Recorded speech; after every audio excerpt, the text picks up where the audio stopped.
દર 40 સેકન્ડે એક માણસ ઇન્ડિયામાં હાર્ટ એટેકથી મરે છે. તમારી એક રીલ ખૂબ વાયરલ થઈ હતી જેમાં તમે એવું પણ કીધું હતું કે માત્ર ₹1ની એક ગોળી જો તમે તમારી પાસે રાખો છો તો તમે કોઈ વ્યક્તિને બચાવી શકો છો. અત્યારે દરેક વ્યક્તિઓનું એટલું બિઝી શિડ્યુલ થઈ ગયું છે કે ખરેખર એમને ધ્યાન રાખવું જોઈએ હાર્ટનું, પણ એ લોકો હાર્ટ ઉપર ધ્યાન નથી આપતા. એન્ડ સડનલી એવું સાંભળવા મળે છે કે અમને હાર્ટ એટેક આવી ગયો. જ્યાં સુધી તમારી ફિઝિકલી હેલ્થ સારી હોય, તમારું હૃદય સારું હોય, મગજ સારું હોય, હાથ પગ સારા હોય, ત્યાં સુધી તમે જીવનની બીજી બધી વસ્તુઓને એન્જોય કરી શકતા હો છો. હૃદય નબળું પડવું એટલે હાર્ટ ફેલર કહેવાતું હોય છે. વ્યક્તિને કઈ રીતે ખબર પડશે કે આને હાર્ટ એટેક આવ્યો છે? તો હાર્ટ એટેકના જે લક્ષણો હોય તો એ કયા લક્ષણો હોય? શરીર પરસેવો થઈ જાય, ગભરામણ થવા માંડે, ઉલટી ઉપકા થવા માંડે, ચક્કર આવવા માંડે, આ બધા જ હાર્ટ એટેકના લક્ષણ હોય છે. એના સિવાય બીજું, એટેક આવ્યા પછી અમુક વખતે હાર્ટનું પમ્પિંગ ઓછું થઈ જતું હોય છે, જેને હાર્ટ ફેલર કહેવાતું હોય છે. આપણા ત્યાં એવું માની લેવામાં આવે છે કે ભાઈ ડાબી બાજુ દુખ્યું છે એટલે હાર્ટ એટેક હોય, પણ બીજું બધું પેટમાં દુખે કદી હાર્ટ એટેક ના, એસિડિટીનું હોય છે. 1-2 દિવસ આપણે દવા લઈશું, સારું થઈ જશે. કોઈ વ્યક્તિને એવું લાગતું હોય કે મને હૃદયમાં દુખાવો થઈ રહ્યો છે અથવા તો હૃદયમાં બળતરા એને જો થઈ રહી હોય તો ઘણી વખત એ જાતે જ ગોળી લઈ લેતા હોય છે. તો શું એ યોગ્ય છે? જ્યારે પણ કોઈ વ્યક્તિને છાતીમાં દુખાવો થતો હોય તો આપણે એવું માની લેવું કે આ હાર્ટ એટેક જ છે કે પછી મસલ્સ પેન પણ હોઈ શકે? કે દરેક ડાબી બાજુ દુખાવો થતો હાર્ટ એટેકનો નથી હોતો.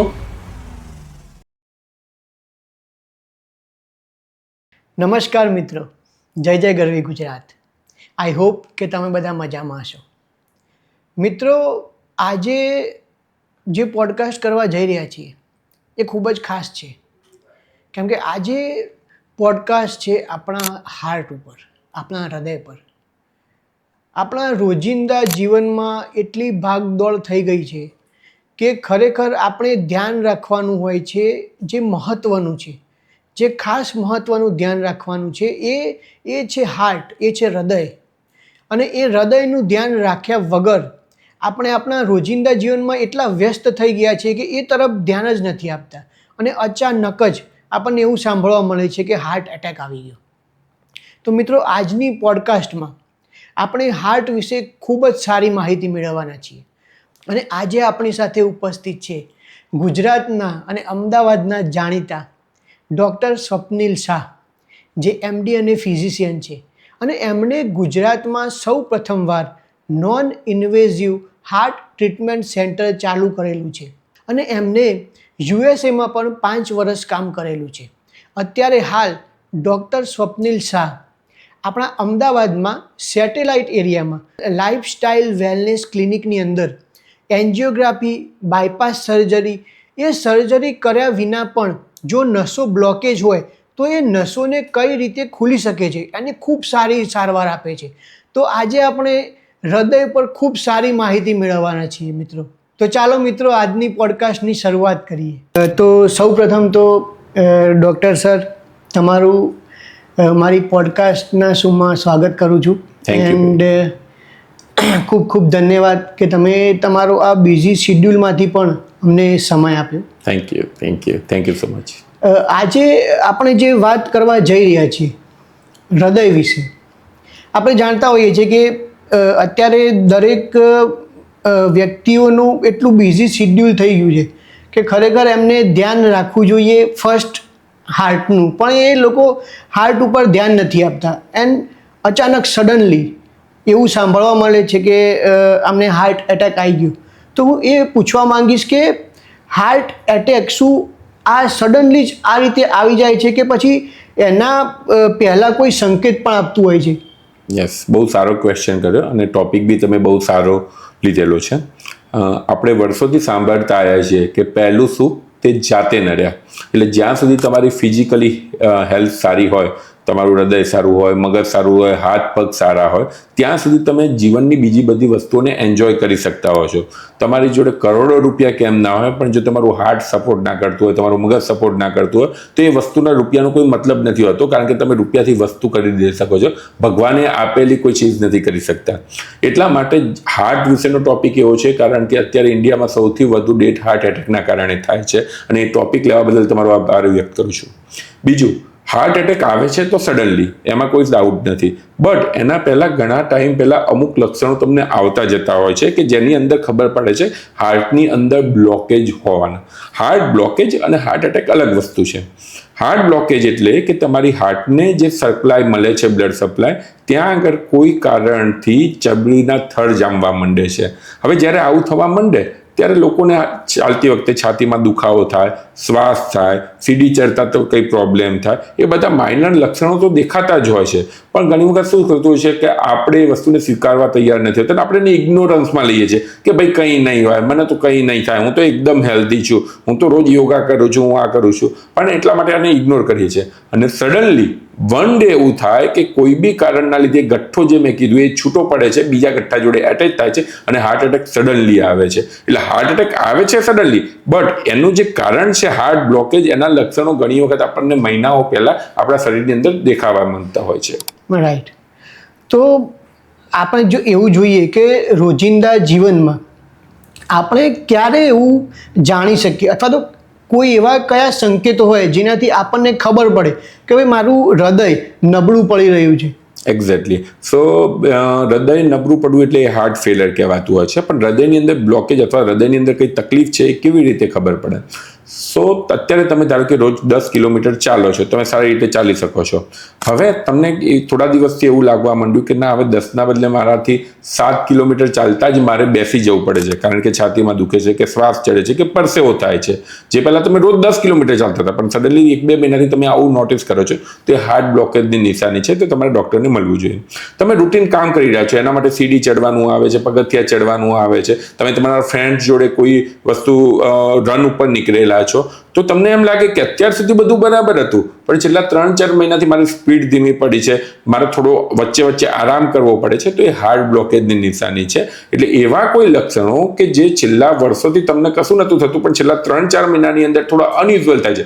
અચાનક છાતીમાં ડાબી બાજુ દુખે છે, અચાનક તમને પરસેવો થઈ જાય છે, બોલવામાં હાંફ ચડે છે, તો આ બધા જ લક્ષણો હાર્ટ નબળું પડવાની નિશાની છે. તો એના માટે પ્રોપર ટાઈમે ડૉક્ટરને કન્સલ્ટ કરવો જોઈએ, ના કે ઇગ્નોરન્સમાં રહેવું જોઈએ કે મને કંઈ થઈ શકે નહીં.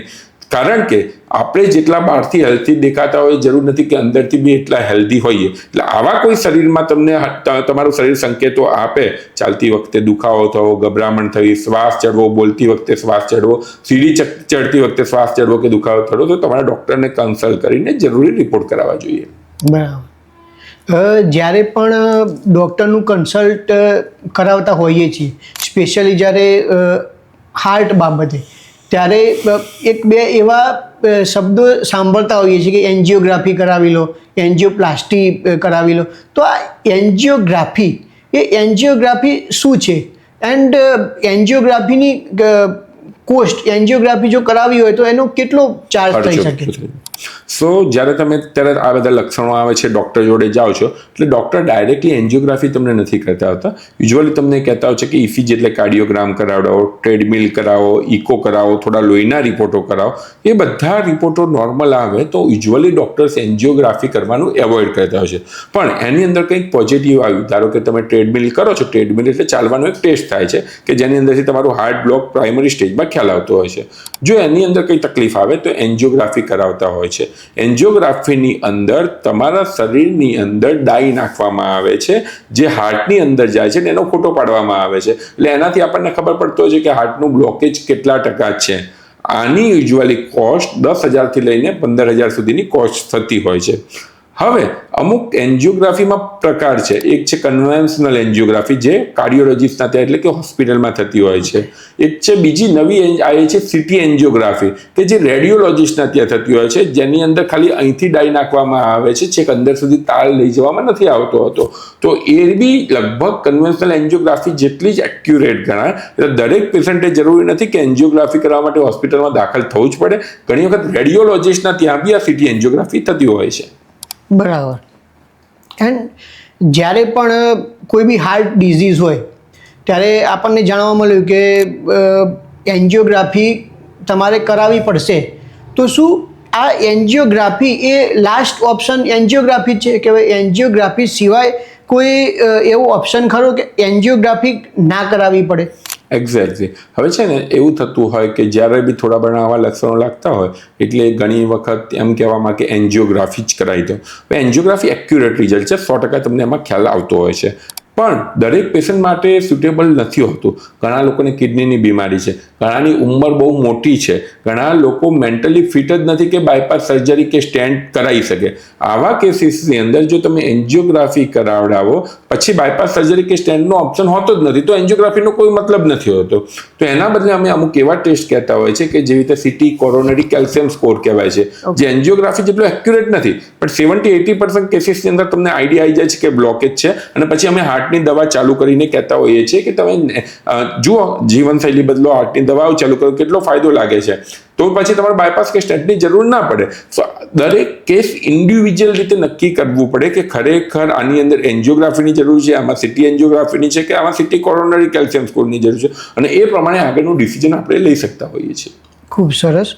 કારણ કે ઘણીવાર આપણે એ જોઈએ છીએ કે કોઈ દર્દીને જ્યારે એન્જિયોપ્લાસ્ટી જે સ્ટેન્ટ જે મૂકવાનું આપણે કહેતા હોઈએ છીએ એ મૂક્યા પછી એને અનકમ્ફર્ટેબલ ફીલ થવું, અથવા તો એવું પણ કહી શકાય કે એ ઓપરેશન ફેલ ગયું, એવું પણ સાંભળતા હોઈએ છીએ આપણે. વાત સાચી છે. કોઈ બી ઇન્વેઝિવ પ્રોસિજર એટલે કે શરીરની અંદર તમે કંઈક વસ્તુ કરી રહ્યા છો એને ઇન્વેઝિવ પ્રોસિજર કહેવાય. એ એન્જિયોપ્લાસ્ટી હોય કે બાયપાસ સર્જરી હોય કે ઇવન એન્જિયોગ્રાફી હોય, એ દરેકની અંદર થોડા ઘણા અંશે કોમ્પ્લિકેશન થવાની શક્યતા રહેલી જ હોય છે. એટલા માટે જ એ ખરાબ છે એવું નથી, પણ કોનામાં ક્યારે કરવું એ ઇમ્પોર્ટન્ટ હોય છે. હવે એક હું તમને ફિગર આપું છું કે ધારો કે 100 માણસો એન્જિયોગ્રાફી કરાવે અને બ્લોકેજ આવે અને બધા સ્ટેબલ પેશન્ટ હોય તો એમાં 80% લોકોને બાયપાસ સર્જરી કે સ્ટેન્ટની જરૂર જ નથી હોતી. એ લોકોને જો આપણે જીવનશૈલી બદલીને થોડું ઘણી દવાઓથી અને બીજું અમુક રીતે અમુક ટ્રીટમેન્ટ એવી આવતી હોય જેનાથી આપણે એમને થોડું ઘણું રાહત દુખાવામાં કે એન્જાઇનામાં આપી શકીએ, તો પછી બાયપાસ સર્જરી કે સ્ટેન્ટનો મતલબ જ નથી હોતો. એ બાયપાસ સર્જરી અને સ્ટેન્ટ યુઝ્યુઅલી એવા પેશન્ટમાં કરવામાં આવે કે જેના લક્ષણો કંટ્રોલમાં થતા નથી જીવનશૈલી બદલ્યા પછી બી. એટલા માટે જ્યારે બી તમે એન્જિયોગ્રાફી કરાવવાનો બ્લોકેજ આવે તો ગભરાવાની જરૂર નથી કે મારે બાયપાસ કે સ્ટેન્ટ કરાવવું જ પડશે. કોઈ રાઈટ ડોક્ટરની એડવાઇસ લઈને પૂરેપૂરો સિનેરિયો સમજીને પછી આગળનું ડિસિઝન લેવું જોઈએ. બરાબર. આપણે એવું સાંભળ્યું છે કે જ્યારે પણ હાર્ટમાં બ્લોકેજ કીધું કે ભાઈ તમારું હાર્ટમાં બ્લોકેજ આવ્યું છે નસોમાં, તો આ બ્લોકેજ શું છે? જેમ કે કીધું તમારા નસોમાં 80% બ્લોકેજ આવ્યું છે, તો કેટલી નસો હોય છે? ઓકે, મેઇનલી આપણા હાર્ટમાં 4 નસો હોય છે. હવે બ્લોકેજ આવવું મતલબ શું કે શરીરની અંદરનો કચરો, હું એકદમ લેમેન લેંગ્વેજમાં સમજાવું છું કે શરીરની અંદર અમુક પ્રકારનો કચરો હોય. કચરો શું છે કે વધુ પડતી ચરબી એ કચરો કહેવાય, વધુ પડતું કેલ્શિયમ એ કચરો કહેવાય. એ બધો કચરો ભેગો થવા માંડે, એ ભેગો થઈને તમારી નળીને ડેમેજ કરવા માંડે અને ત્યાં આગળ ગઠ્ઠો જામવા માંડે, એને અમે બ્લોકેજ કહીએ છીએ. હવે જ્યારે આપણે સારી રીતે ચાલી શકીએ છીએ, દોડી શકીએ છીએ, ત્યાં સુધી તો બની શકે કે તમારા શરીરમાં 70% બી બ્લોકેજ હોય તો તમને ખ્યાલ ના આવે. જ્યારે નળીની અંદર 70-80% જેટલું બ્લોકેજ થવા માંડે ત્યારે તમને દોડતી વખતે દુખાવો થવા માંડે, શ્વાસ ચડવા માંડે. એટલા માટે જે ટ્રેડમિલ ટેસ્ટ છે કરવામાં આવતો હોય છે કે ભાઈ 70-80% જેટલું બ્લોકેજ હોય તો આપણને આઈડિયા આવી જાય. જો તમને ચાલતી વખતે દુખાવો થાય છે કે શ્વાસ ચડે છે તો સમજી લેવાનું કે 80-90% જેટલું બ્લોકેજ હોઈ શકે. અને બોલતી વખતે બી જો દુખાવો અને શ્વાસ ચડતો હોય તો 90-100% જેટલું યુઝ્યુઅલી બ્લોકેજ હોય છે. એના જનરલ ટર્મિનોલોજી છે. આ બ્લોકેજ એટલે કે એને તમે એન્જિયોગ્રાફીથી પકડો છો. હવે બની શકે કે ઘણી વખત બ્લોકેજ તમારું 100% હોય પણ છતાં બી કંઈ લક્ષણ ના હોય, કારણ કે ભગવાને આપણને બીજી નાની નાની કરોડો સંખ્યામાં નસો આપેલી છે, એ ઓટોમેટિકલી ઓપન થઈ જતી હોય છે. એને અમે નેચરલ કોલેટરલાઇઝેશન કહેતા હોઈએ છીએ. એટલે આવા પેશન્ટની અંદર 100% બ્લોકેજ હોવા છતાં બી કંઈ તકલીફ નથી થતી, કારણ કે બીજા અલ્ટરનેટિવલી રસ્તા ખુલી ગયેલા છે. માટે જ કહું છું કે હંમેશા ક્યારેય એકલો રિપોર્ટ ના જોવાય. રિપોર્ટની જવાબદારી પેશન્ટને બી શું કમ્પ્લેન છે એ જોવું પડે અને પછી આગળનું ડિસિઝન લેવું જોઈએ. 2 પેશન્ટ છે, એક તમે છો એક હું છું, મારું બી 100% બ્લોકેજ છે, તમારું બી 100% બ્લોકેજ છે. મને 100% બ્લોકેજ હોવા છતાં મને કોઈ લક્ષણો નથી તો મારામાં બાયપાસ સર્જરી સ્ટેન્ટનો કોઈ મતલબ નથી. તમારો 100% બ્લોકેજ હોવાથી તમને બાયપાસ, તમને દુખાવો થાય છે કે શ્વાસ ચડે છે, તમારે બાયપાસ સ્ટેન્ટ કરાવવું પડે. એટલા માટે જ 2 રિપોર્ટો ભલે સરખા હોય પણ 2 પેશન્ટો અલગ અલગ હોય તો એ પ્રમાણે આગળનું ડિસિઝન લેવું જોઈએ. બરાબર. અત્યારે જનતામાં થોડો એક ભયનો માહોલ એટલે પણ છે કે ઘણા એવા ન્યૂઝ આપણે સાંભળ્યા છે કે દર્દી જ્યારે માત્ર તપાસ માટે ગયું હોય કે મને થોડું આ અનકમ્ફર્ટેબલ ફીલ થઈ રહ્યું છે, જરૂર ના હોવા છતાં પણ એન્જિયોપ્લાસ્ટી યા એન્જિયોગ્રાફી પૂછ્યા વિના કરી દેવામાં આવે છે, તો એના લીધે થોડો જનતામાં થોડો ભયનો માહોલ છે. ના, હું પૂરેપૂરું સમજી શકું છું. એક ડૉક્ટર અને પેશન્ટ વિશે વચ્ચે એક અવિશ્વાસનો માહોલ ઊભો થયેલો છે અને એના માટે થોડે અંશે અમે બી જવાબદાર છીએ. અમે એટલે હું ડૉક્ટર કમ્યુનિટીની વાત કરું છું. હમણાં તમે ન્યૂઝ સાંભળેલા હશે કે જે ખ્યાતિ હોસ્પિટલમાં થયેલું હતું કે ભાઈ એક ગામમાં કેમ્પ લગાવ્યો, ત્યાંથી ઘણા બધા પેશન્ટને એન્જિયોગ્રાફી કરવા માટે લઈ આવ્યા અને પૂછ્યા વગર સ્ટેન્ડ નાખી દીધો. આ વસ્તુ સદંતર ખોટી છે અને એમાં અમે દરેક ડૉક્ટર સહમત છીએ. જો એ થયેલું હોય તો બહુ ખોટું છે. પણ બીજી વસ્તુ સામે એ બી આવે છે કે જે લોકો જ્યારે મફતનું નામ સાંભળીને કે ભાઈ મા કાર્ડમાં થાય છે, તમે સાજા સજા છો તો તમારે એન્જિયોગ્રાફી કરાવવાની ક્યાં જરૂર છે? મફત થાય છે એટલે શું આપણે ઝેર બી પી લેવું? મોટે ભાગે ડોક્ટર્સના ત્યાં અથવા તો મેડિકલના ત્યાં લોકો એટલા માટે છેતરાય છે કે એમને મફતનું લેવાની આકાંક્ષા હોય છે. કોઈ બી પ્રાઇવેટ ડોક્ટર જે પોતાનું સેટઅપ ઊભું કરીને બેઠા છે એ સેવા કરવા માટે બેઠા નથી. એ એક બિઝનેસ કરવા બેઠા છે, એક ધંધો છે. અને સારી રીતે બિઝનેસ કરવો, પોતાના એથિક્સ સાથે કરવો બિઝનેસ, એમાં કંઈ ખોટું બી નથી. બે ડોક્ટર હોય, એક ડોક્ટર 100 રૂપિયાની કન્સલ્ટિંગ ફી લેતો હોય, બીજા ડોક્ટર 1000 રૂપિયાની કન્સલ્ટિંગ ફી લેતો હોય, બંનેની ડોક્ટરની ડિગ્રી સરખી છે, તો બી આપણા ઇન્ડિયન્સની મેન્ટાલિટી હોય છે કે જે સસ્તો ડોક્ટર છે એ સેવા કરવા માટે બેઠેલો છે એટલે એના જોડે જવું. હવે ભલે તમારા એન્ટ્રી ફી 100 રૂપિયા લીધી, પણ એમને બીજી રીતે ભાઈ પોતાના સ્ટાફને મેનેજ કરવા છે, હોસ્પિટલ મેનેજ કરવાની છે, કમાવાનું તો છે જ. ત્યારે એ તમારી જોડે બીજી રીતે કમાશે. એ રિપોર્ટ હોય, બીજી જે બિનજરૂરી દવા હોય એમાંથી કમાશે. જેને ખરેખર ડૉક્ટરને સેવા કરવી છે ક્યારે પ્રાઇવેટ પ્રેક્ટિસ નહીં કરે, કારણ કે પ્રાઇવેટ પ્રેક્ટિસની અંદર લાયબિલિટી બહુ હોય છે. એના બદલે ગવર્મેન્ટમાં જઈને સેવા કરી શકે છે. માટે પબ્લિકે બી સમજવાની જરૂર છે કે જ્યારે બી તમને કોઈ સસ્તું દેખાય, ડિસ્કાઉન્ટ દેખાય, એ વસ્તુ સારું હોવું જરૂરી નથી. સારા ડૉક્ટર અને સસ્તા ડૉક્ટર વચ્ચેનો બહુ જમીન આસમાનનો ફરક છે. તમારું માઇન્ડસેટ એવું જોવું જોઈએ કે તમને સાચી સલાહ મળે, ના કે સસ્તી સલાહ મળે. રાઈટ, ખૂબ સરસ. સામાન્ય જીવનમાં આપણે જો જોવા જઈએ તો વ્યક્તિને કઈ રીતે ખબર પડશે કે આને હાર્ટ એટેક આવ્યો છે? તો હાર્ટ એટેકના જે લક્ષણો હોય તો એ કયા લક્ષણો હોય છે? યુઝ્યુઅલી હાર્ટ એટેકની અંદર તમારી જે ડાબી બાજુની છાતી છે એમાં દુખાવો થતો હોય છે. એકદમ દુખાવો એટલે એવો દુખાવો થાય કે જાણે શરીર ઉપર હાથી બેસી ગયેલો, એટલો ભયાનક દુખાવો. શરીર પરસેવો થઈ જાય, ગભરામણ થવા માંડે, ઉલટી ઉપકા થવા માંડે, ચક્કર આવવા માંડે. આ બધા જ હાર્ટ એટેકના લક્ષણ હોય છે. પણ આ ખાલી 35% હોય છે. 65% બીજામાં અનયુઝ્યુઅલ બી લક્ષણ હોય. ખાલી એસિડિટી જેવો દુખાવો થાય, ખાલી વીકનેસ લાગે, ખાલી તમને એકદમ માઇલ્ડ ચક્કર જેવું લાગે. આ બધા બી હાર્ટ એટેકના લક્ષણો હોઈ શકે છે. માટે તમને એવું લાગે કે 35 વર્ષ પછી તમને કંઈક અનયુઝ્યુઅલ થઈ રહ્યું છે જે રૂટીનલી નથી, અચાનક જ તમને વીકનેસ લાગવા માંડી ગઈ છે, અચાનક જ તમને ઉલટી ઉપકા થઈ જાય છે, તો તમારે તમારા ડૉક્ટરનો કન્સલ્ટ કરીને રૂટીન રિપોર્ટ કરાવવા જોઈએ, કારણ કે એ બી હાર્ટ એટેકના લક્ષણો હોઈ શકે છે. અને એક વખત પ્રાઇમરી રિપોર્ટ કરાવ્યા પછી ડૉક્ટર તમને કહે કે ના બધું બરાબર છે, પછી તમે શાંતિથી તમારી રૂટીન જિંદગી કેરી ઓન કરી શકો છો. આપણા ત્યાં ઊંધું થાય છે. આપણા ત્યાં એવું માની લેવામાં આવે છે કે ભાઈ ડાબી બાજુ દુખ્યું છે એટલે હાર્ટ એટેક હોય, પણ બીજું બધું પેટમાં દુખે કદી હાર્ટ એટેક ના, એસિડિટીનું હોય. 1-2 દિવસ આપણે દવા લઈશું સારું થઈ જશે. માથું દુખે છે તો એક માથાની દવા લઈને સારું થઈ જશે. આવા કેસીસની અંદર સમજવું જોડે કે એટિપિકલ સિમ્ટોમ બી હાર્ટ એટેકના હોય.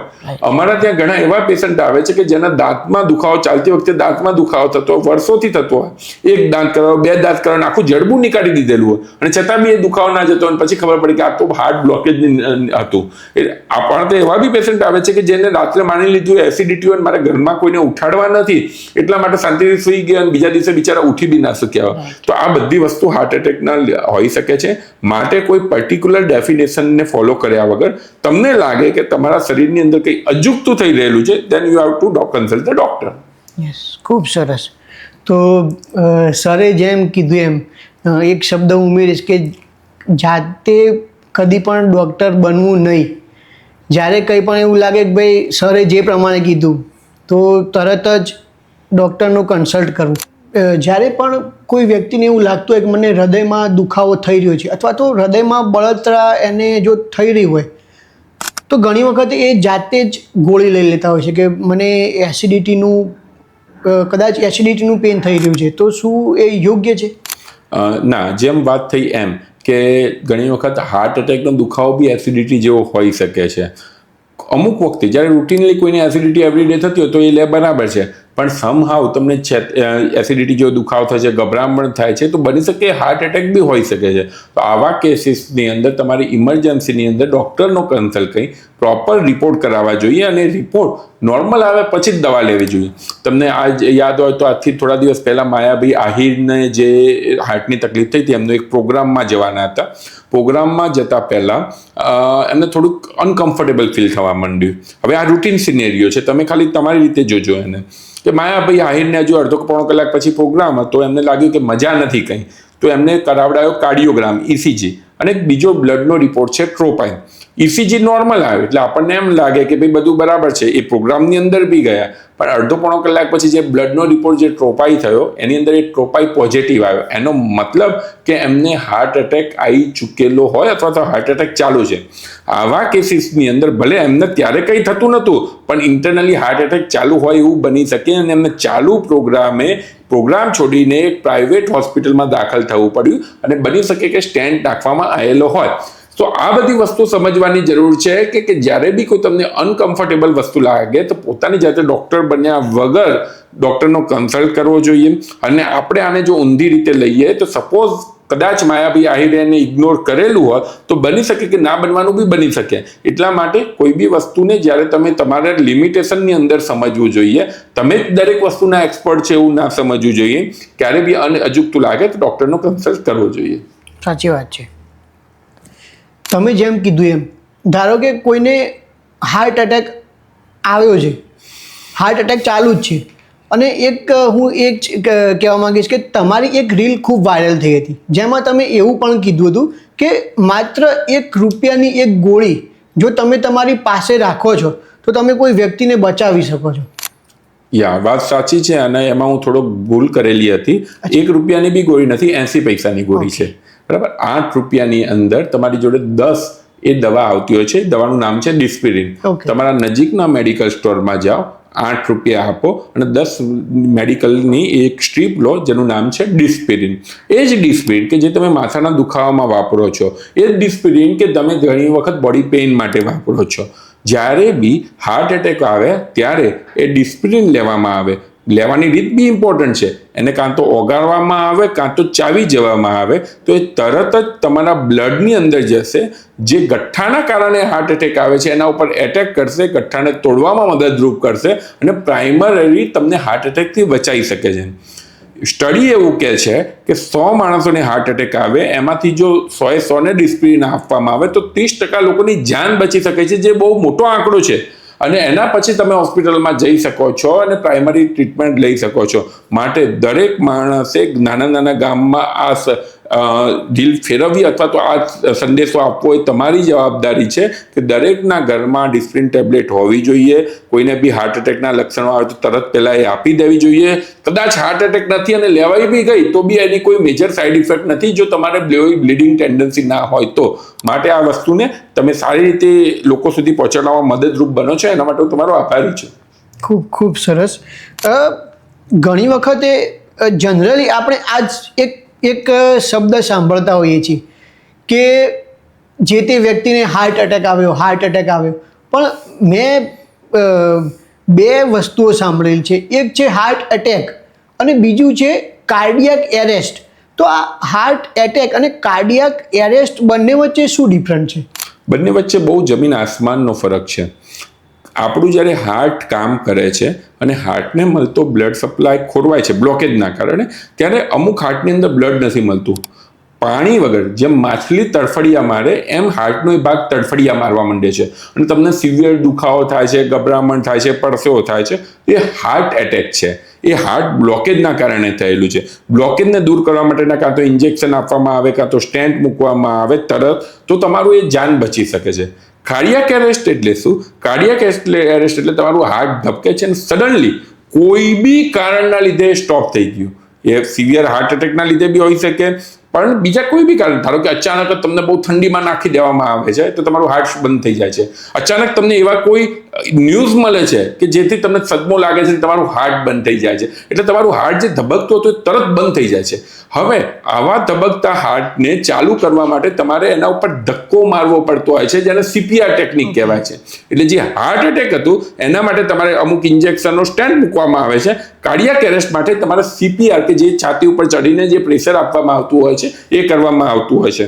અનફોર્ચ્યુનેટલી જો બરાબર રીતે સારવાર ના મળે તો 100માંથી 90% લોકો કાર્ડિયાક એરેસ્ટના કારણે તરત મૃત્યુ પામી શકે છે, જે હાર્ટ એટેકમાં નથી હોતું. એટલે બંને વચ્ચે જમીન આસમાનનો ફરક છે.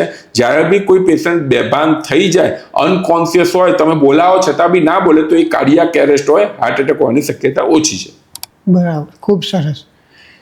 જ્યારે પણ કોઈ વ્યક્તિને છાતીમાં દુખાવો થતો હોય તો આપણે એવું માની લેવું કે આ હાર્ટ એટેક જ છે, કે પછી મસલ્સ પેન પણ હોઈ શકે? સો હવે શું થતું હોય છે કે જ્યારે બી કોઈની ફેમિલીની અંદર, કોઈ નજીકનાની અંદર હાર્ટ એટેક આવે, જ્યારે તમે નજર કોઈ માણસને તમારી સામે ચાલી જતો જોયેલો હોય, ત્યારે એ વસ્તુ તમારા મગજની અંદર હંમેશ માટે ફિટ થઈ જતું હોય છે.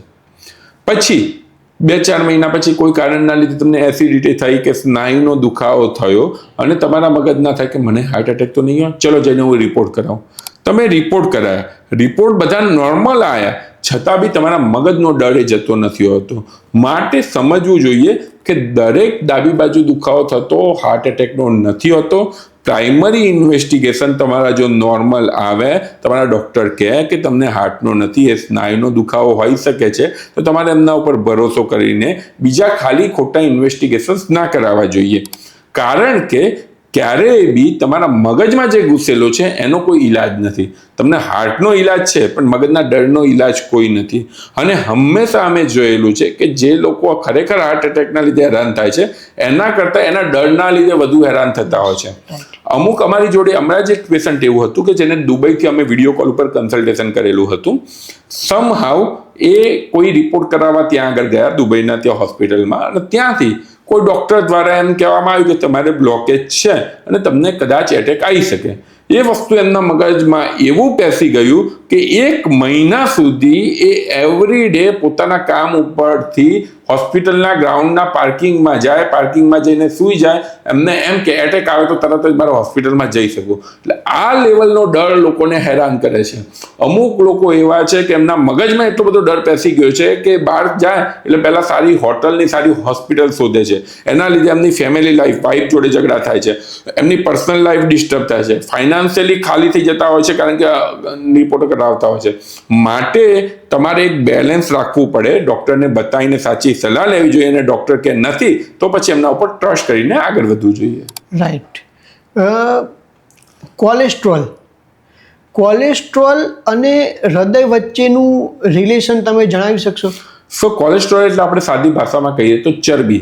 ઓકે. ભગવાને આપણને જે કોલેસ્ટ્રોલ આપ્યો છે કે બેડ કોલેસ્ટ્રોલ એટલે LDL, HDL એટલે ગુડ કોલેસ્ટ્રોલ, ટ્રાયગ્લિસરાઇડ એટલે જે આપણે બહારથી ચરબી લઈએ છીએ, એ બધાનું એક મહત્વ છે. તમારા શરીરની અંદર સેલ બનવામાં મહત્વ કરે છે, અમુક રીતે બીજી બધી રીતે કામ કરતું હોય છે. પણ જ્યારે એક્સેસિવ પ્રમાણમાં તમારા પ્રમાણમાં કોલેસ્ટ્રોલ થઈ જાય તો ત્યારે તમારા બ્લોકેજની અંદર ઇમ્પોર્ટન્ટ ભાગ ભજવતો હોય છે.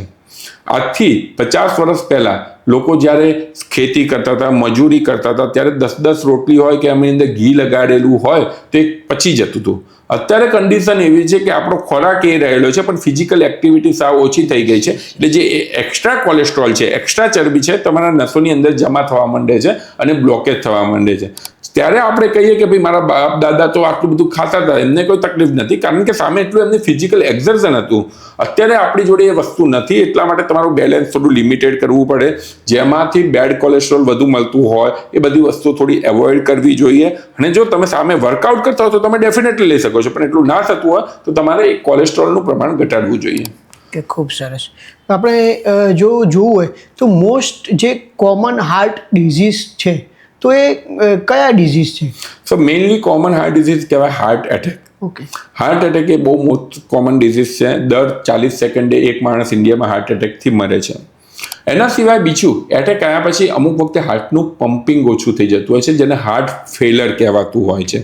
હાર્ટ ફેલરની અંદર તમારા પગમાં સોજા આવવા માંડે, શ્વાસ ચડવા માંડે, ખાંસી આવવા માંડે, આ બધા હાર્ટ ફેલરના લક્ષણો છે. અને એના સિવાય ઘણા બધા બીજા બી હોય છે. ઘણાને વાલ્વનો પ્રોબ્લેમ હોય છે, ઘણાને બીજા એ રિધમનો પ્રોબ્લેમ, એટલે ઘણા બધા પ્રોબ્લેમ હોય છે, પણ મોસ્ટ કોમન કહેવાય તો હાર્ટ એટેક કહેવાતું હોય ઓકે. છે. અત્યારે હાલ જે આ રોજિંદા જીવનમાં આપણે જોવા જઈએ તો હું તમને એક વસ્તુ એ પૂછવા માંગુ છું કે આપણે જે ખાદ્ય પદાર્થોમાં જે તેલનો ઉપયોગ કરીએ છીએ, તો તમારા મતે આપણે જે ખાદ્ય પદાર્થ તરીકે જે કયું તેલ વાપરવું જોઈએ જેનાથી આપણું હૃદય સ્વસ્થ રહે?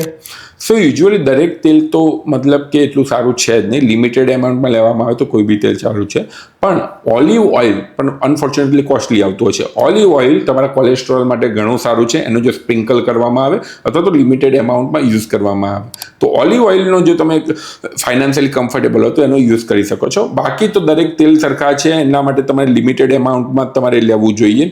બીજી વસ્તુ, હવે તેલનો રીયુઝ, હવે બહાર જ્યારે તમે કોઈ બી ફ્રેન્ચ ફ્રાય ખાઓ છો કે બહારની વસ્તુ સમોસા ખાઓ છો કે ગોટા ખાઓ છો, તો એ કેમ ખરાબ છે? કારણ કે જ્યારે તમે એને રીયુઝ કરો છો, એક જ તેલના વારંવાર તમે ઉકાળો છો, તો એની અંદરથી કાર્સિનોજેનિક પ્રોડક્ટ લાઈક જેનાથી કેન્સર થઈ શકે એ સિક્રેટ થતું હોય છે, એનાથી બેડ કોલેસ્ટ્રોલ બહુ વધતું હોય છે.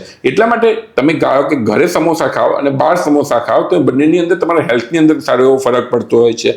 એટલા માટે જ એક તો ફર્સ્ટ ઓફ ઓલ જે ઓઇલ ઓવરઓલ તમે ઓઇલ લો છો એનું પ્રમાણ ઓછું કરવું જોઈએ, અને બીજું બહારની ઓઇલી વાળી પ્રોડક્ટ તમારે સદંતર કટ ડાઉન કરવી જોઈએ. ઓકે, ખૂબ સરસ. હું પોતે એવું માનું છું, એનો વિરોધ નથી કે તમારે હાર્ટમાં જો નસોમાં બ્લોકેજ આવ્યું તો you can go for angiography, bypass surgery, કોઈ વાંધો નહીં. પણ મેં ખુદ મારા પિતા 10 મહિના પહેલાં ગુમાવ્યા છે. હું તમને એ પૂછવા બી માંગીશ, મેં જે તમે કામ કરી રહ્યા છો એ પણ મેં જોયેલું છે કે એન્જિયોગ્રાફી અને બાયપાસ સર્જરી કર્યા વગર પણ જ્યાં નસોની બ્લોકેજ હોય છે, આ જે નસોની બ્લોકેજ હોય છે એને ખોલી શકાય છે. તો તમારા લાઈફસ્ટાઈલ વેલનેસ ક્લિનિકમાં એ કઈ રીતે એની શું પ્રોસેસ હોય છે અને તમે કઈ રીતે કાર્ય કરો છો એ વિશે? એબ્સોલ્યુટલી. હવે એક વસ્તુ સમજવું જોઈએ કે જ્યારે 100 માણસોની એન્જિયોગ્રાફી થાય છે ત્યારે બ્લોકેજ આવવા છતાં બી 80% લોકોને બાયપાસ સર્જરી અને સ્ટેન્ટની જરૂર નથી. એના માટે અમેરિકાની અંદર એક બહુ જ મોટો ટ્રાયલ થયેલો હતો કે જેમાં અરાઉન્ડ 4500 લોકોને એ લોકો ટ્રાયલમાં લીધેલા હતા. એમાંથી બધા પેશન્ટની એન્જિયોગ્રાફી કરી, એટલે તપાસ કરી. એમાંથી 50%માં સ્ટેન્ટ નાખ્યા અને 50%માં કીધું ના તમારામાં સ્ટેન્ટ નાખેલા છે પણ ખરેખર નાખેલા નહોતા. એ લોકોનો 10-15 વર્ષ સુધી એ લોકોએ અભ્યાસ કર્યો. એના પછી ટ્રાયલનું રિઝલ્ટ એવું આવ્યું કે એમાં જાણવા મળ્યું કે જેમાં સ્ટેન્ટ નાખેલા હતા કે સ્ટેન્ટ નહોતા નાખ્યા, બંનેનો જીવનના જે દિવસો હતા સરખા હતા. એવું નહોતું કે સ્ટેન્ટ નાખવાથી 1 સેકન્ડની જિંદગી એમની વધેલી હોય. ક્યારથી એક એવો લોકોની અંદર કાર્ડિયોલોજિસ્ટ કે આપણા ડૉક્ટર્સની અંદર એક મગજમાં આવેલું છે કે સ્ટેન્ટ અને બાયપાસ સર્જરી સ્ટેબલ પેશન્ટ જે સ્ટેબલ છે એની અંદર 1 સેકન્ડની જિંદગી વધારતા નથી. એટલા માટે જો લક્ષણો ના હોય તો બાયપાસ સર્જરી અને સ્ટેન્ટનો બહુ મતલબ નથી. આવા કેસીસની અંદર તમે જીવનશૈલી બદલો, તમે ધારો કે બીડી સિગરેટ તમાકુ પીતા હોય ઓછું કરી દો, તમે ખાવા પીવામાં ધ્યાન રાખો, કસરત કરો, મેડિટેશન યોગા કરો, દવાઓ પ્રોપર લો, તો કોઈને બાયપાસ સર્જરી સ્ટેન્ટની જરૂર જ નથી. અને છતાં બી ઘણી વખત તમને દુખાવો થાય છે અથવા કોઈ કારણથી બાયપાસ સર્જરી સ્ટેન્ટ શક્ય નથી અથવા તો ફેલ ગયેલી છે, તો આવા કેસીસની અંદર અમુક ટ્રીટમેન્ટ એવી હોય છે કે જે તમારી હાર્ટની નાની નાની નસો ખોલે છે. બ્લોકેજ નથી ખોલતો પણ નાની નાની નસો ખોલે છે, જેને નેચરલ બાયપાસ કહેવાય છે. ટ્રીટમેન્ટ EECP છે, ESMR છે, કે જેનાથી તમને હાર્ટને મળતો બ્લડ સર્ક્યુલેશન વધી જાય છે અને તમારે સારી રીતનો લક્ષણોમાં ફાયદો થઈ શકે છે. તમને કોઈ બી રીતે તમારી જીવનશૈલી બદલીને જો તમારા લક્ષણોમાં સુધારો થતો હોય તો એવા સ્ટેબલ પેશન્ટની અંદર બાયપાસ સર્જરી કે સ્ટેન્ટનો કોઈ રોલ જ નથી. એટલે અમારા ત્યાં લાઇફસ્ટાઇલ વેલનેસની અંદર અમારું મેઇન ધ્યાન હોય છે કે અમે જીવનશૈલી બદલવાનો ટ્રાય કરીએ છીએ, દવાઓ પ્રોપર એ રીતે આપીએ છીએ, જોડીએ કાર્ડિયક રિહેબિલિટેશન કરીએ છીએ કે જેની અંદર ફિઝિયોથેરાપિસ્ટ એવરીડે એક્સરસાઇઝ કરાવે છે, ડાયટિશિયન આવે છે, યોગા ઇન્સ્ટ્રક્ટર આવે છે, અને જોડે જોડે સપોર્ટિવ ટ્રીટમેન્ટ જેવી રીતે કે ECP અને ESMR બી અમે આપતા હોઈએ છીએ. આ બધી જ વસ્તુઓ કમ્બાઈન થઈને જો પેશન્ટને ફાયદો થાય તો એ બાયપાસ સર્જરી કે સ્ટેન્ટથી બચી શકતા હોય છે. ઓકે, તો હું એમ પૂછીશ કે ધારો કે કોઈ પેશન્ટને એવું કીધું હોય કે 80% બ્લોકેજ છે, 80% બ્લોકેજ, તો એ પેશન્ટ તમારી પાસે આવે છે તો શું એને એકદમ જે પણ એનો જે પ્રોબ્લેમ છે એ ક્યોર 100% થઈ જ જશે? સો યુઝ્યુઅલી 80% હોય, 90% હોય, 100% હોય કે 70% હોય, એનાથી કંઈ ફરક નથી પડતો. અમુક પેશન્ટ એવા છે કે જેનો 100% બ્લોકેજ હોય તો બી એમને બાયપાસ સ્ટેન્ટની જરૂર નથી પડતી, અને અમુક પેશન્ટ એવા છે કે જેને 80%માં બી જરૂર પડતી હોય છે. એટલા માટે જ પેશન્ટનું હાર્ટ પમ્પિંગ કેવું છે, એના લક્ષણો કેવા છે, એની એજ કેટલી છે, એની હિસ્ટ્રી કેવી છે, એ બીડી સિગરેટ તમાકુ છોડી શકે એવું છે કે નહીં, ડાયાબિટીસ કંટ્રોલમાં થઈ શકે એવું છે કે, એ બધા જ પેરામીટર્સ કરીને અમે પેશન્ટને સલાહ આપતા હોય છે. અમારા ત્યાં ઘણા બધા પેશન્ટ એવા આવતા હોય છે કે જે બાયપાસ સર્જરીથી ગભરાતા હોય છે, તો અમે સામેથી એમને બાયપાસ સર્જરી કરાવવાનું બી કહેતા હોય છે, કારણ કે એમના માટે ફર્સ્ટ ઓપ્શન હોય છે. માટે એક રાઇટ ડિસિઝન રાઇટ ટાઈમે લેવામાં આવે. બ્લોકેજને તમારે ભૂલી જ જવું પડે, કારણ કે 100% બ્લોકેજમાં બી બની શકે તમારે કુદરતી બાયપાસ ખુલી છે અને તમારે કંઈ કરવાની જરૂર ના હોય.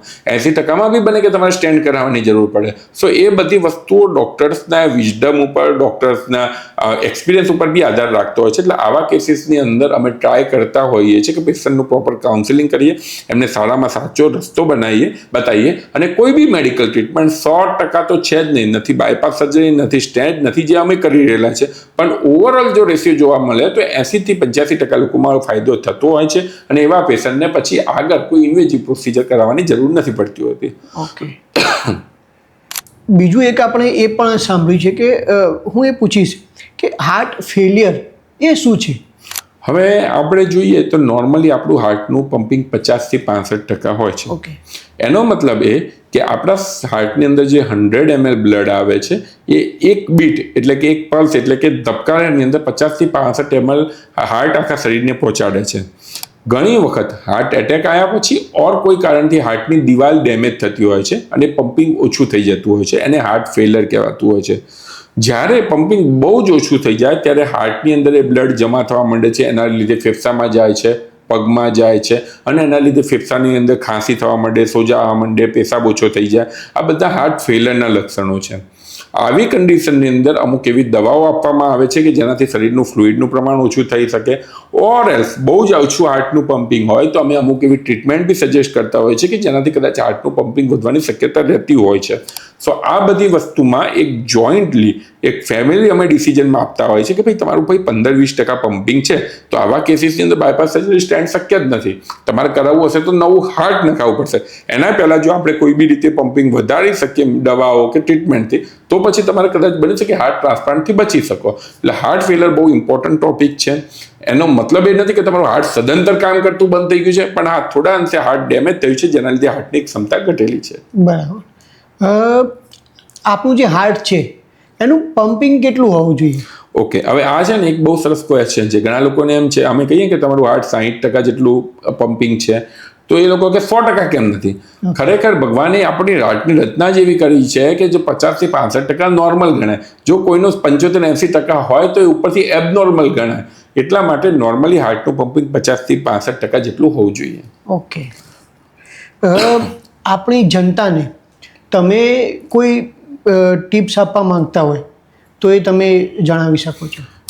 લોકો પોતાની રીતે બધી ટિપ્સ શોધી જ લેતા હોય છે કે શું ખાવું, શું ના ખાવું, કઈ દવાઓ જોડે રાખવી. પણ એઝ એ ડૉક્ટર તરીકે જે મારો અનુભવ છે કે જેમાં હું રોજના હાર્ટ પેશન્ટો જોતો હોઉં છું એ પ્રમાણે હું દરેકને કહેવા માગું છું કે થોડુંક ઇમોશનલી જે આપણે લાયબલ હોઈએ છીએ, જે આપણે વધુ પડતા કોઈ બી વસ્તુની ચિંતા કરીએ છીએ એ વસ્તુમાંથી બહાર આવવું જોઈએ, કારણ કે અલ્ટિમેટલી એ વસ્તુ તમારા શરીરના સ્ટ્રેસ હોર્મોન ઉત્પન્ન કરે છે અને તમને હાર્ટ એટેક આવવાની શક્યતા વધી જાય છે. માટે એક વસ્તુ સમજવું જોઈએ, જે બ્રહ્મ વાક્ય છે કે આપણા વગર બી દુનિયા ચાલતી હતી, આપણા વગર બી દુનિયા ચાલવાની છે.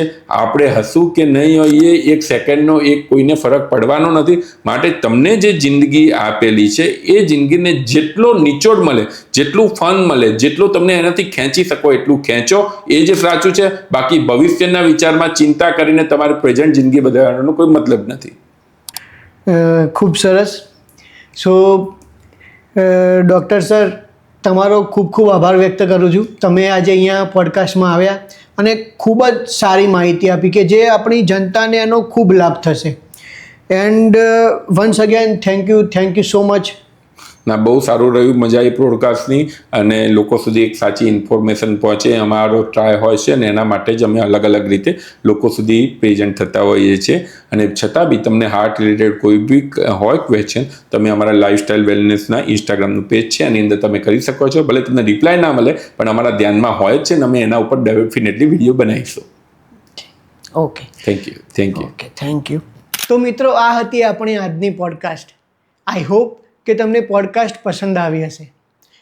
મિત્રો, હું ફરીથી તમને એકવાર એ વાત કહીશ કે કોઈ પણ તમને જો હૃદયમાં કોઈ પણ અનકમ્ફર્ટેબલ ફીલ થતું હોય, દુખાવો થતો હોય, તો જાતે પોતાના ડૉક્ટર બનતા નહીં. અવેરનેસ રાખજો. કોઈ પણ એવું તમને જો સિમ્ટમ્સ, લક્ષણ દેખાતું હોય તો તરત જ તમારા નજીકના ડૉક્ટરનો સંપર્ક કરવો. મિત્રો, આ પોડકાસ્ટ બનાવવાનો મારો હેતુ એટલો જ છે કે મેં 10 મહિના પહેલાં મારા પિતાને ગુમાવ્યા છે, અને હું નથી ઈચ્છતો કે એક થોડી અવેરનેસ ના રાખવાના કારણે કોઈ પણ પોતાનું સ્વજન ગુમાવી બેસે. અને જો કોઈ પણ તમને આવી કોઈ પણ તકલીફ હોય તો તમે ડૉક્ટર સ્વપ્નિલ શાહનો સંપર્ક કરી શકો છો. એમના લાઈફસ્ટાઈલ વેલનેસ ક્લિનિકની મુલાકાત લેજો. ખૂબ જ સારું કામ કરે છે. અને આ કોઈ પેડ પોડકાસ્ટ નથી મિત્રો, મેં એમનું કામ જોયેલું છે. એમના પેશન્ટના રિવ્યૂ પણ અમે જોયેલા છે, અમે સાંભળેલા છે, એમની સાથે વાત કરેલી છે. તો કોઈ પણ તમને તકલીફ હોય તો એમની પાસે જજો. એ એવા જેન્યુઅન વ્યક્તિ છે કે તમને સાચી સલાહ આપશે કે તમારે શું કરવું જોઈએ. સો મિત્રો, આઈ હોપ કે તમને પોડકાસ્ટ ગમ્યું હોય. મળીએ છીએ એક નવી પોડકાસ્ટમાં. ત્યાં સુધી સ્ટે ફિટ, સ્ટે હેલ્ધી. જય હિન્દ, જય ભારત, જય ગરવી ગુજરાત.